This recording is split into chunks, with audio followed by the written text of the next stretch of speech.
So you want to learn to air out. Well, I'll tell you what. I've seen a lot of how to air outs in my day. You know, about 5 years ago, I've watched every single one of them because I'd go to the skate park, I'd try to air out, and, you know, maybe I would get off the ground, maybe I would get even or maybe even above coping, but I kind of hit a roof. I could never go above that. Well, there's actually a few secrets to airing out that make people like, you know, Chase Hawk or Tom Dugan seamlessly flow out into the stratosphere and then back into the bowl. So my job today is to get you guys hooked up with all the information that you need to know to head to the skate park right after this video and start airing out. Make me a deal. If you get any value out of today's video, hit that like and subscribe button. And if you don't, you can even hit the dislike button. To be honest, it does all the same for the algorithm. Anyway, if you guys would like to learn how to BMX, I actually have a class called the Fast Pass BMX class. It cuts the learning curve, tells you everything you need to know. Most importantly, I have BMX progression hacks, how to get really good, really fast. But on top of that, you know, I teach you the right bikes to buy, how to save the money, the best bang for your buck, you know, good helmets, the best riding attire, shoes, all the secrets that I've learned over the 6 to 7 years riding BMX and, you know, for a career, because the past 6 to 7 years I've been doing it for YouTube and getting paid. And obviously I want to find like the best of the best, right? So that is in the description for you guys to check out. Fast Pass BMX class, cut the learning curve, invest in your career, invest in your passion and your hobby. Whatever it is for you, click the link in the description. I'm looking forward to having you sign up for the class. Without further ado, let's get into step one. Step one is you've got to find the right quarter, and not just any quarter works. Let me just start off by saying that banks, don't even try it on a bank. I've seen people go up, bunny hop 45 degrees and come back down. You're doing a bunny hop. You're, if anything, learning, you know, it's an all right way to learn a 180. I don't recommend it, and you'll never see me recommend learning it on a bank and a how-to, but it's awful. If anything, it gives you the exact wrong idea in the incorrect form to airing out of a quarter. So the quarter that you want to find should be anywhere from about 4 to 6 feet tall. Now, the quarter that you're going to see in the examples today is about a 4-foot quarter, but it's pretty steep. Most smaller quarters are not that steep. So here's the thing. You don't want to find a 10-foot, but maybe it's extremely mellow, right? You'll want to have a normal quarter, not one of those super steep ones and not a super mellow one, right? One with some sort of coping on it. So, you know, I'm just simply using a 4-foot steep pool wall bowl thing or whatever. But just look for that. Anywhere from 4 to 6 feet is perfect for learning. And here's a little secret. The taller and steeper the quarter, so for example, you know, if you've got a 4-foot quarter and you've got a 6-foot quarter and they're roughly the same, but one's just taller, the 6-foot quarter is always going to be easier. The taller and steeper quarters, because here's the thing. The taller it is, usually the steeper it is to the top, right? You're gonna have to flow out of it. But if it's more shallow, you're gonna have to do more of a pull motion, right? So if you're going up the quarter, you're gonna have to bunny hop and come back in. But if it's going straight up, you just float out and float back in. It is scarier to start with a bigger quarter. That's why I recommend anywhere from 4 to 6 feet. If you got the balls, go 6. If you don't, start 4. It's okay. And it's good to learn both anyway. So here's what you're gonna wanna do.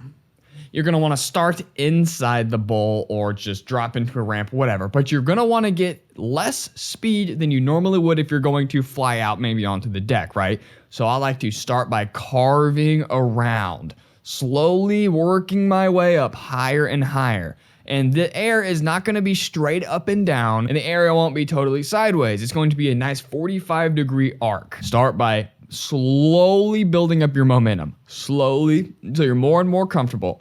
All right, now you're kind of getting towards the coping. Maybe you're right under the coping. This is where you're actually going to learn the form. So here is the form. Whenever you're going up, you're going to lift up your front tire, then let your back tire escape the ramp.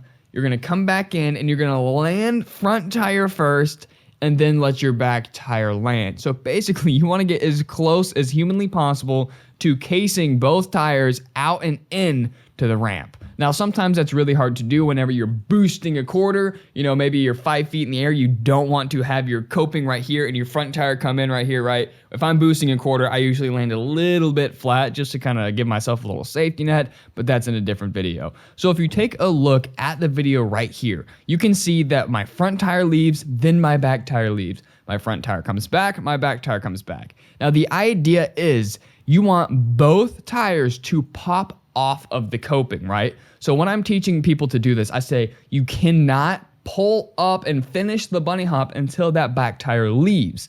So I see a lot of people, that's their biggest problem, is they get that front tire off, no problem, and then they can't quite get that back tire. You know, they get doom, but you want doom, doom. They can't quite get the back tire. That's what you need to work on. And you can work on that at or slightly above coping.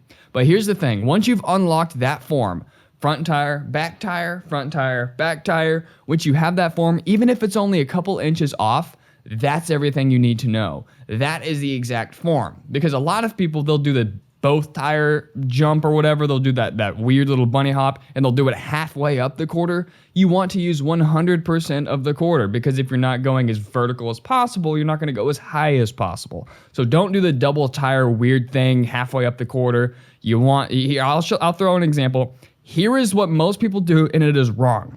Here is exactly what you need to be doing. And once you have that form, like I said, you're golden. You're good to go as high as you want, right? So once you learn that form, because a lot of people, they'll just right out of the gate try to go as high as they can, and it doesn't work because they've got the wrong form. It's kind of like one of those things, you know, if you focus on the form, you're going to be better off in the long run versus someone who's just trying to send it out of the gate. Let's say two guys are going to push big cube stones 200 yards, right?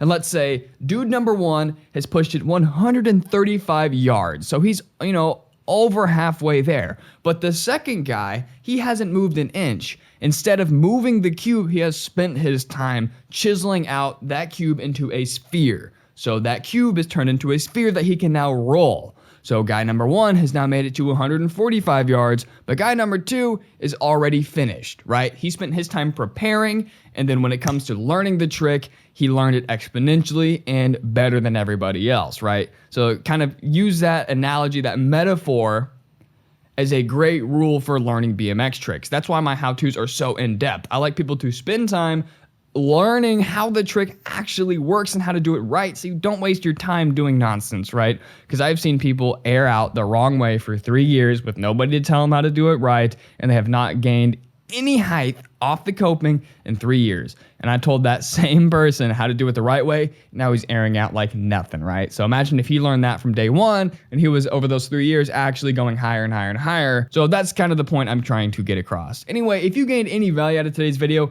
hit that like and subscribe button. If you didn't, hit the dislike button.